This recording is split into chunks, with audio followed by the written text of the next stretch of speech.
मैं अनूप सिंह। YouTube पे मेरी पहली वीडियो है और मैं आप सभी का अपने चैनल में तहे दिल से अभिनंदन करता हूँ। आज हिंदुस्तान को आज़ाद हुए 72 साल से ज़्यादा हो गए। इस 72 साल में हमने अच्छी ग्रोथ की है, हमारी इकोनॉमी बढ़ी, हमारा डिफेंस सिस्टम बढ़ा है, हर चीज़ की ग्रोथ हुई है।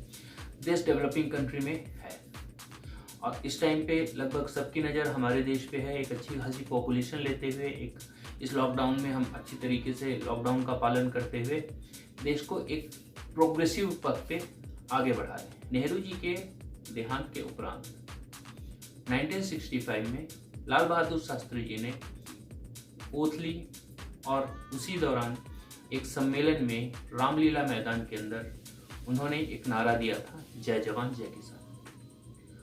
उसी नारे को आगे बढ़ाते हुए 1998 में अटल बिहारी वाजपेयी जी ने उस नारे को जय जवान जय किसान जय विज्ञान किया। शुरुआत से ही जय जवान और जय किसान इस नारे में जुड़े हुए हैं। तो आज मैं आप लोगों से जवानों को लेकर के बात करूंगा। जवान, फौज, डिफेंस फोर्सेस। बेसिकली क्या होता है, काफी लोगों में डिफेंस फोर्सेस को लेकर के एक कंफ्यूजन रहती है। आज बेसिक कंफ्यूजन को मैं दूर करने की कोशिश करूंगा। जो हमारी फोर्सेस हैं, डिफेंस फोर्सेस हैं, उसमें अगर हम डिवाइड करें तो बेसिक 3 पार्ट्स में डिवाइड होंगी, जिसमें से फर्स्ट पार्ट होगा मिलिट्री का, सेकंड पार्ट होगा पैरामिलिट्री का और थर्ड पार्ट होगा सीएपीएफ का। अब इन तीनों में अंतर क्या है? जो मिलिट्री होती है, मिलिट्री कंट्रीमैन की ही होती है, उसी देश के नागरिक होते हैं उसमें, और उसी देश के नागरिक ट्रेन किए जाते हैं दूसरे देश से लोहा लेने के लिए।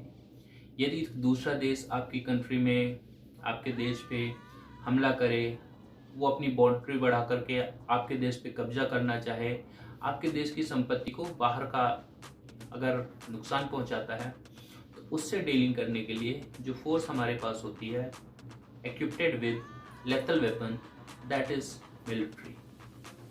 मिलिट्री में आर्मी, नेवी और एयरफोर्स आता है।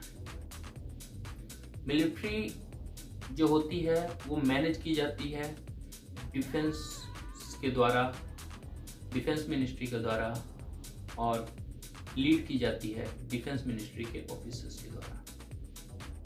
MoD, ministry of defence, military को लीड करते हैं, हेड करते हैं और मिलिट्री को मैनेज करते हैं। जो पैरामिलिट्री होती है, पैरामिलिट्री में फ्रंटलाइन फोर्सेस, कोस्टल गार्ड्स और आरआर, जो अपनी एनएसजी होती है, असम राइफल, ये फोर्सेस जो होती हैं, ये होती हैं पैरामिलिट्री में।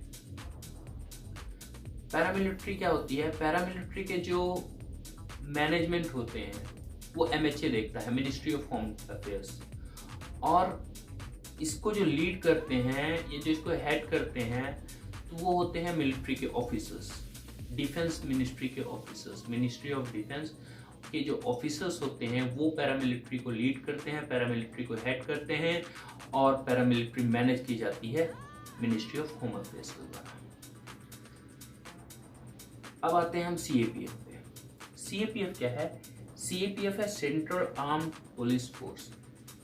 सेंट्रल आर्म्ड पुलिस फोर्स, इनके जो काम होते हैं भिन्न भिन्न काम है। इलेक्शन ड्यूटीज में आना, बॉर्डर को सिक्योरिटी देना। इसमें कौन कौन सी फोर्सेस आती हैं? इसमें आती हैं central reserve police force CRPF, central industrial security force CISF, ITBP Indian Tibet border police, सशस्त्र सीमा बल और सीमा सुरक्षा बल बीएसएफ एंड एसएसबी। ये जो फोर्सेस होती हैं, इनको जो लीड करते हैं वो होते हैं मिनिस्ट्री के ऑफिसर्स और IPS officers. It is led और हेडेड बाय आईपीएस ऑफिसर्स और officers from MHA, ministry of home affairs. और ये जो मैनेज किया जाता है, ये मिनिस्ट्री ऑफ होम अफेयर्स के द्वारा ही मैनेज किया जाता है। जो सीएपीएफ है, मिनिस्ट्री ऑफ होम अफेयर्स के द्वारा मैनेज किया जाता है। तो इसका जो कंक्लूजन होता है, जो इतनी देर मैंने आपको बताया, उसको शॉर्ट में अगर देखा जाए तो मिलिट्री जो होती है, military is headed and managed by ministry of defence, MOD। Ministry of defence जो है इसको हेड करती है और मिनिस्ट्री ऑफ डिफेंस इसको मैनेज करती है। जो पैरामिलिट्री होती है इसको ministry of home affairs manage करती है और मिनिस्ट्री ऑफ डिफेंस के ऑफिसर्स इसको हेड करते हैं, लीड करते हैं। और जो CAPF होती है उसको MHA ही मैनेज करती है। MHA के ऑफिसर्स और IPS ऑफिसर्स इसको लीड करते हैं। आज के लिए बस इतना ही। पहली वीडियो है, कुछ गलतियां हुई होंगी, कुछ कमियां रही होंगी, तो आप लोगों से अनुरोध है कि प्लीज़ कमेंट में जा कर के मेरी कमियों को बताएं ताकि मैं उसको और बेहतर बना सकूं, अपनी वीडियो में क्वालिटी ला सकूं। धन्यवाद। आपका अपना अनुरोध।